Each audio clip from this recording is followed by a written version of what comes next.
CP સાહેબે તપાસ zone 1 થી લઈને ક્રાઇમ બ્રાન્ચનો સોંપવામાં આવી.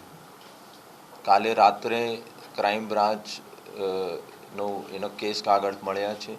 3 અલગ અલગ પીઆઈની નિમણૂક કરવામાં આવી છે અને આજે પણ હેલ્થ ડિપાર્ટમેન્ટ અને જો પહેલા આઈઓ હતા એના જોડે અત્યારે મીટિંગ છે.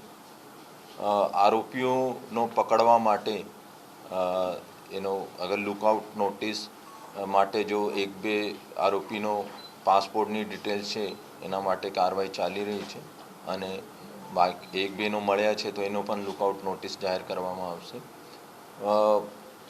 એના સાથે સાથે ક્યોંકિ ફક્ત એફઆઈઆરમાં તો 5 નામ છે.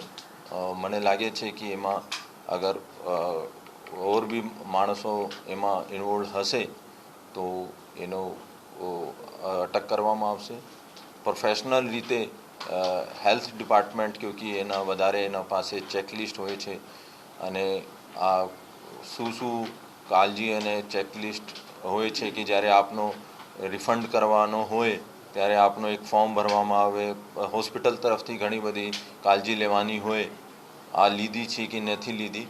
અત્યારે આ બધા મુદ્દાઓ પર અમારી તપાસ થશે.